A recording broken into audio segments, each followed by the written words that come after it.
Thank you, everybody. Please have a seat. Thank you very much.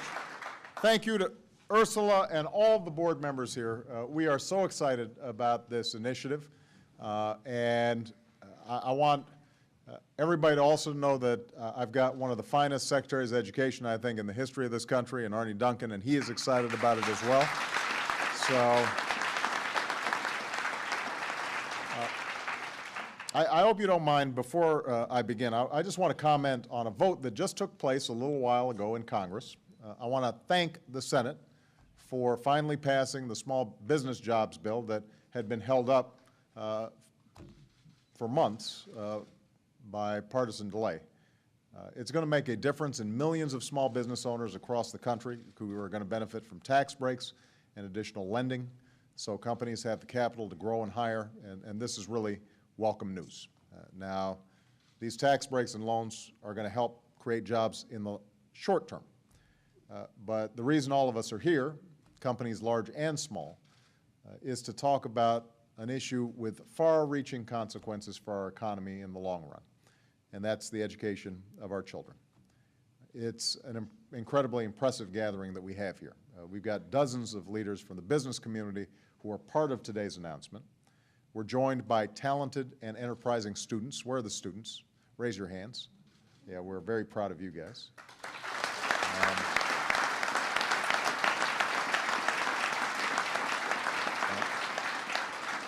We have some passionate and dedicated teachers. Teachers, raise your hands. Proud of you. I want to recognize all the members of Congress who are with us, as well as the top scientists from my administration, including my science advisor, John Holdren, who's here. Where's John? There he is right there, as well as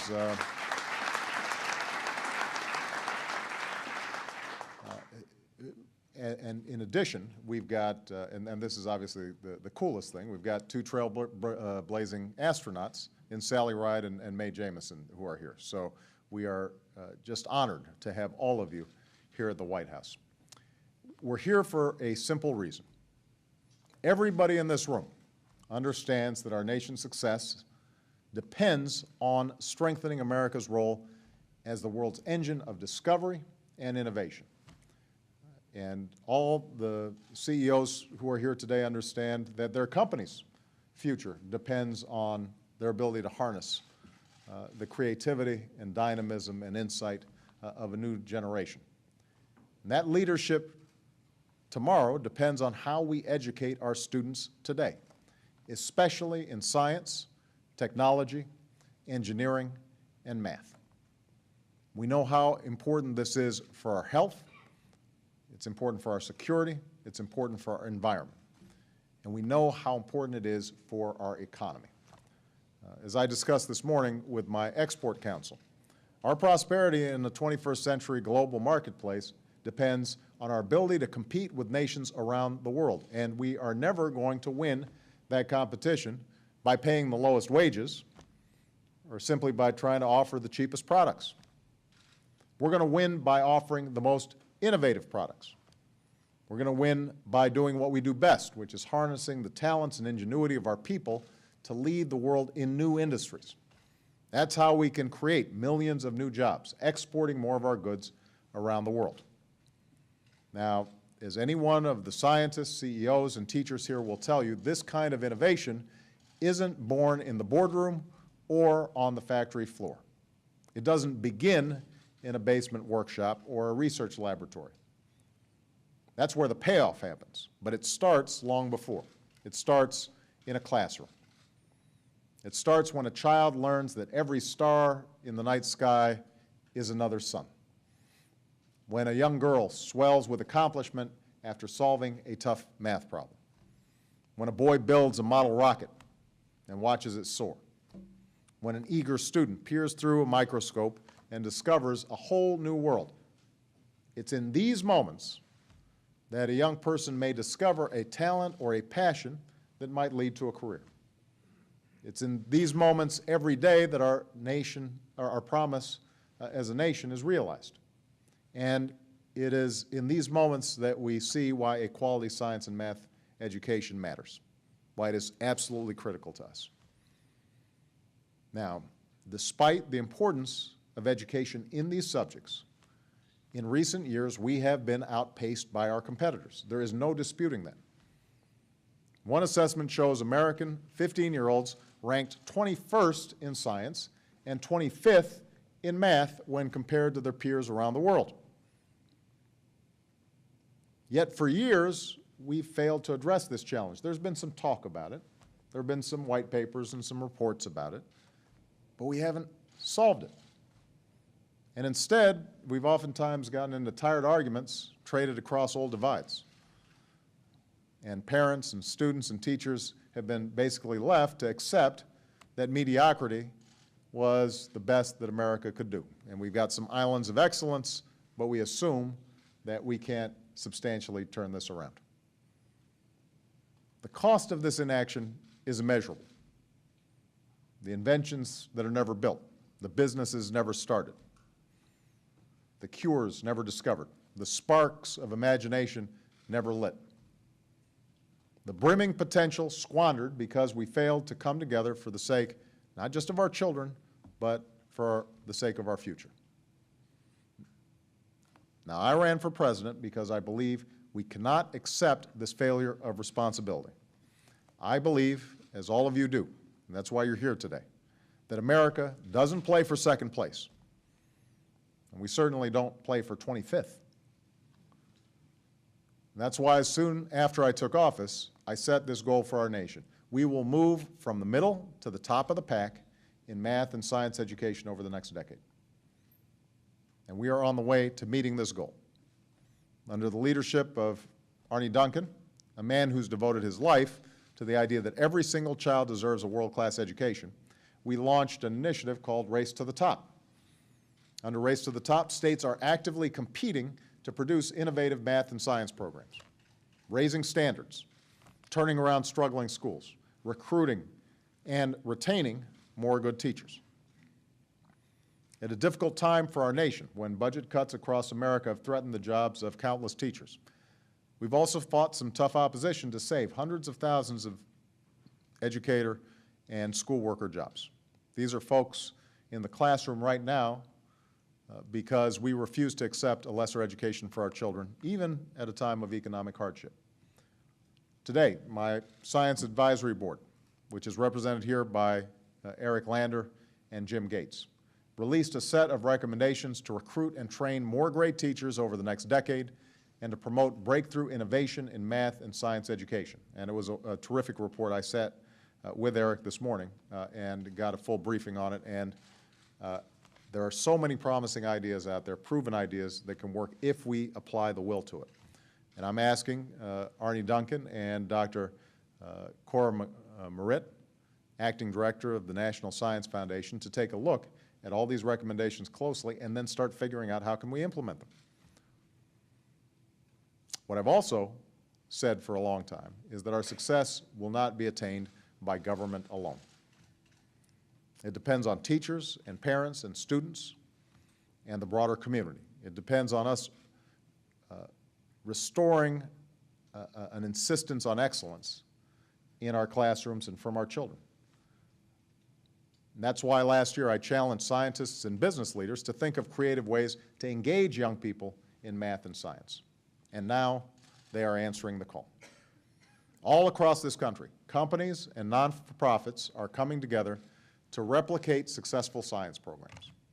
New public-private partnerships are working to offer additional training to more than 100,000 teachers and to prepare more than 10,000 new teachers in the next 5 years.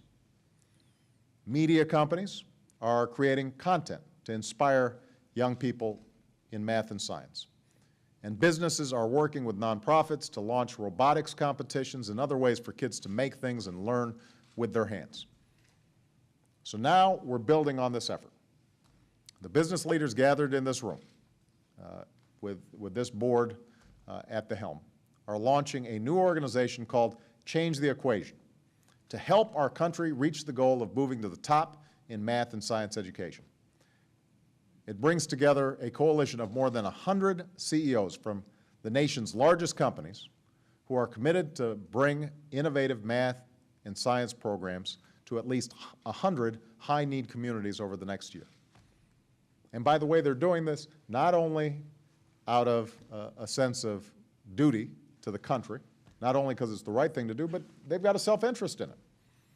Xerox is going to do really well if we've got a whole bunch of engineers and scientists and math majors who are clamoring to work for some of America's most innovative businesses. We're also announcing other commitments from companies and foundations and nonprofits that will create fun and educational programs for students in science museums, and build hands-on learning centers and 21st century libraries, make sure that the students of military families have access to AP courses, and improve professional development for math and science teachers. And I think the teachers here will acknowledge that one of the challenges is making sure that those folks who are teaching these subjects in the classroom, that they're up to date, up to speed, and getting the best professional training possible. And this coalition is also going to extend opportunities to all of our young people, and that includes efforts to open doors for women and minorities who all too often have been underrepresented in scientific fields, but who are no less capable of success in scientific careers. So I want to thank all the leaders who are here today for their outstanding commitment to this cause, for lending their resources, their expertise, and their enthusiasm to the task of strengthening America's leadership in the 21st century by improving education. And I want to encourage others to be part of this growing movement, to harness the incredible potential for our young people. For while this may be a difficult time for our nation, and we face some tough challenges, it's that potential that ought to give us hope. We need no better example than the students who are here today from West Philadelphia High School. These students, under the direction of some terrific teachers, entered a global competition against serious corporate and college challengers to build a production-ready car that runs on very little fuel. So as part of an after-school program, they worked to get their vehicles ready. They tweaked the hybrid engine, they figured out how to make their cars run more efficiently. At first, the adults didn't really think their team had a chance, admit it. But then something strange happened. Where older and more seasoned teams failed, they succeeded, even making it through an elimination round. Now, they didn't win the competition. You know, they're kids, come on. But they did build a car that got more than 65 miles per gallon. They went toe-to-toe with car companies and big-name universities.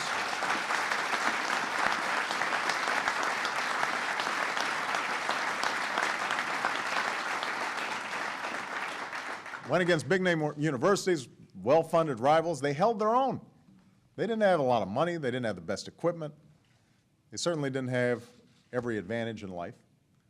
What they had was a program that challenged them to solve problems and to work together, to learn and build and create. And that's the kind of spirit and ingenuity that we have to foster. That's the potential that we can harness all across America. That's what will help our young people to fulfill their promise, to realize their dreams, and to help this nation succeed in the years to come. And I just have to editorialize. This is the kind of thing that just isn't going to get a lot of attention initially. This will not lead the nightly news. You won't see this on the cover of Roll Call or Politico. Doesn't have conflict and controversy behind it. But these are actually the kinds of things that 10 years from now, 20 years from now, we're going to look back and say, this is something that made a difference. These are the kinds of things I'm really proud of.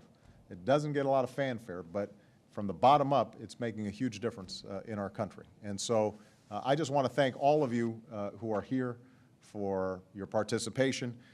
And I wasn't sure, by the way, whether all the folks on the stage here were introduced, so I just want to make sure that everybody gets introduced.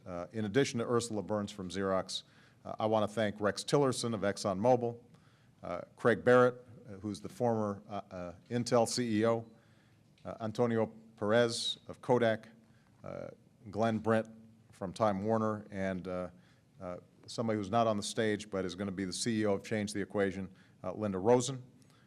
and obviously one of my heroes, Sally Ride.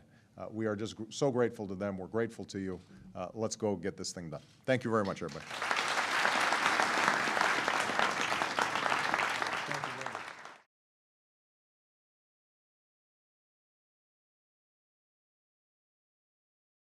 Thank you, everybody.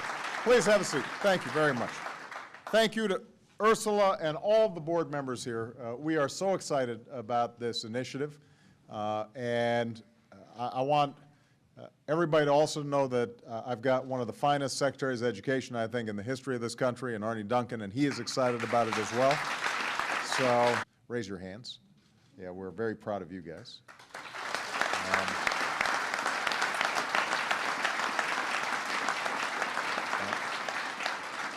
We have some passionate and dedicated teachers. Teachers, raise your hands. Proud of you. I want to recognize all and small is to talk about an issue with far-reaching consequences for our economy in the long run, and that's the education of our children. It's an incredibly impressive gathering that we have here. We've got dozens of leaders from the business community who are part of today's announcement. We're joined by talented and enterprising students. Where are the students? It's going to make a difference in millions of small business owners across the country who are going to benefit from tax breaks and additional lending, so companies have the capital to grow and hire, and this is really welcome news. Now, these tax breaks and loans are going to help create jobs in the short term, but the reason all of us are here, companies large. I hope you don't mind, before I begin, I just want to comment on a vote that just took place a little while ago in Congress. I want to thank the Senate for finally passing the small business jobs bill that had been held up for months by partisan delay.